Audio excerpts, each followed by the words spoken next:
រឿងនេះពិបាកបញ្ចប់ណាស់ពួកយើងគួរតែលាក់ខ្លួនសិនទៅទុកវាងឡុងជាអ្នកដោះស្រាយរឿងនេះទៅល្ងងនេះជាផ្ទះយើងតើអញអាចលាក់ខ្លួននៅណាឆាប់ទៅមើលទៅមិនទាន់ស្លាប់ទេធ្វើពុតជាសន្លប់នៅទីនេះ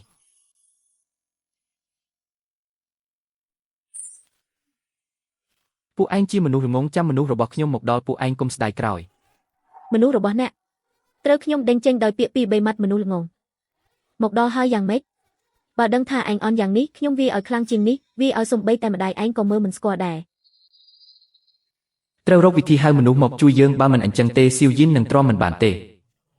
លីវស៊ីវតុងឯងមិនចង់សហការជាមួយក្រុមហ៊ុនលេទេឲ្យតែឯងដោះលែងម្ដាយឯងខ្ញុំអាចជួយឯងបានឯងដឹងទេថាគម្រោងដែលស៊ីវតុងត្រូវធ្វើធំប៉ុណ្ណា100លានទំហំបែបនេះក្រុមហ៊ុនលេមានតែអនុប្រធានទួនទេដែលអាចសម្រេចបានឯងជាស្អីហ៊ាននិយាយថាជួយកុំនិយាយដល់អនុប្រធានទួនសំបីតែឯងស្គាល់អ្នកយាមទ្វារម្នាក់នៅក្រុមហ៊ុនលេក៏ចាត់ទុកថាឯងពូកែដែរឲ្យតែខ្ញុំទូរស័ព្ទមួយខ្សែរឿងនេះនឹងបានសម្រេចកុំសង្ឃឹមអីខ្ញុំគិតថាឯងគ្រាន់តែទូរស័ព្ទហៅមនុស្សមកមុនពេលរឿងម្ដាយខ្ញុំចប់ឯងកុំសង្ឃឹមឯងមកពីក្រុមហ៊ុនណាយ៉ាងម៉េចដឹងថាក្រុមហ៊ុនណាដើម្បីឲ្យឯងទៅប្តឹងឯងគិតថាយើងល្ងងមិនស្មោះត្រង់ខ្ញុំនឹងវាឯងមួយដំបងទៀតគម្រោងទំហំ100លានបច្ចុប្បន្នក្រុមហ៊ុនលេកំពុងធ្វើមាន3មួយគឺថ្នាំលាបការពារបរិស្ថាន2គឺបច្ចេកវិទ្យាសម្បកកង់3គឺថ្មលីជោ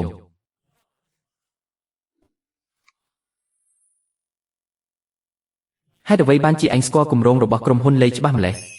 ឬមួយក៏ឯងពិតជាស្គាល់មនុស្សនៅក្រុមហ៊ុនលេមែនមានអ្វីចម្លែកគម្រោងទាំងអស់របស់ក្រុមហ៊ុនលេនឹងត្រូវប្រកាសជាសាធារណៈមុនពេលបង្កើតឡើងមនុស្សគ្រប់គ្នាអាចមើលឃើញអញ្ចឹងសោះធ្វើឲ្យខ្ញុំភ័យមួយសន្ទុះស្មានតែគេពិតជាមានសមត្ថភាពមែនយ៉ាងម៉េចសូម្បីតែផលិតផលដែលក្រុមហ៊ុនខ្លួនឯងធ្វើក៏ត្រូវលាក់ការសម្ងាត់ដែរមានអ្វី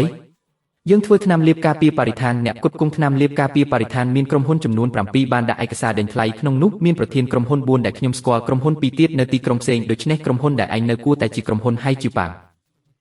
ហេតុអ្វីឯងដឹងរឿងនេះខ្ញុំបាននិយាយហើយខ្ញុំអាចជួយឯងបានប៉ុន្តែសម្រាប់គម្រោងនេះបើឯងអាចធ្វើបានប្រាក់ចំណេញដូចយ៉ាងហោចណាស់ក៏រាប់លានដែរដល់ពេលនោះ100000 200000សុទ្ធតែជាលុយតូចតាចឯងប្រកាសទេថាចង់ប្រាំម្ដាយឯងដើម្បីបដូរយកផលប្រយោជន៍បន្តិចបន្តួចនេះស៊ីវតុងបើឯងជឿគេក៏បានដែរប្រគល់លុយឲ្យឯងវិញថ្ងៃក្រោយរឿងរបស់ឯងកុំមករកខ្ញុំទៀតចំណែកខាងក្រុមហ៊ុនលេវិញអនុប្រធានទួននិយាយតែមួយម៉ាត់ក្រុមហ៊ុនឯងនឹងត្រូវចូលក្នុងបញ្ជីខ្មៅប្រគល់លុយអ្វីរឿងម្ដាយបានកំណត់រួចហើយពួកយើងនឹងលោកពូវាងថ្ងៃក្រោយគឺជាគ្រួសារតែមួយមិនជឿមនុស្សខ្លួនឯងឬមួយឯងចង់ជឿមនុស្សក្រៅដែលមិនដឹងថាស្លាប់នៅពេលណាត្រូវហើយអ្នកដែលអាចជួយខ្ញុំបានមានតែលោកពូវាងទេពាក្យរបស់ឯងខ្ញុំមិនជឿសំបីតែមួយម៉ាត់លីវស៊ីវតុងឱកាសមានតែម្ដងទេឯងជឿវាងឡុងគេមិនមែនស្និទ្ធនឹងទួនផឹងទេឲ្យគេហៅមនុស្សមកជាស្អីហ៊ានបញ្ជាឯងទួនផឹងមានឋានៈខ្ពង់ខ្ពស់គម្រោងតូចមួយក៏អញ្ជើញគេមកឯងសាកសមទេឯងចង់អញ្ជើញទួនផឹងមកសម្ដីធំណាស់ពិតជាអួតមែនពាក្យអ្វីក៏ហ៊ាននិយាយដែរទោះបីជាពួកយើងសហការគ្នានៅថ្ងៃក្រោយក៏ដោយក៏អនុប្រធានទួនមិនងាយបង្ហាញខ្លួនដែរកុំអួតអីខ្ញុំមិនជឿឯងទេ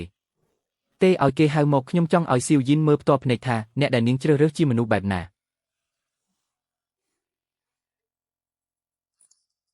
កុំលេងល្បិចឯងអាចទូរស័ព្ទទៅលេខទូរស័ព្ទរបស់អនុប្រធានទួនប៉ុណ្ណោះអ្នកផ្សេងមិនអនុញ្ញាតឲ្យតាក់ទងទេ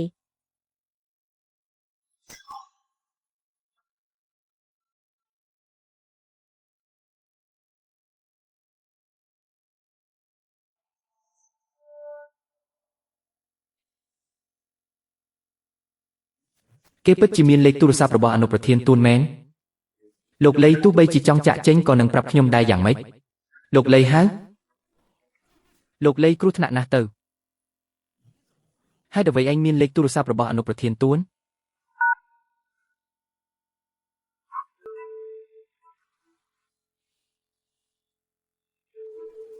ខ្ញុំបាននិយាយហើយថាមានលុយយកមិនចេញថាស្គាល់មនុស្សតាក់ទងមិនបានរបស់អនឯងលេងសើចនឹងពួកយើងដល់ពេលនេះហើយនៅតែធ្វើពុតទៀតស៊ីវតុងអាមួយនេះបំផ្លាញរឿងល្អរបស់ខ្ញុំនិងម្ដាយឯងបើមិនប្រដៅឲ្យចាស់ដៃទេខ្ញុំពិបាកបំបត្តិកំហឹងក្នុងចិត្តណាស់ឲ្យតែឯងធ្វើឲ្យខ្ញុំពេញចិត្តថ្ងៃស្អែកពិធីជប់លៀងពាណិជ្ជកម្មកម្រិតខ្ពស់របស់ក្រុមហ៊ុនលេខ្ញុំនឹងនាំឯងទៅពិតមែនអញ្ចឹងមានអ្វីត្រូវនិយាយទៀតខ្ញុំវាយឯងឲ្យស្លាប់លោកលីឆាប់ឡើងបញ្ជូនទៅមន្ទីរពេទ្យសិន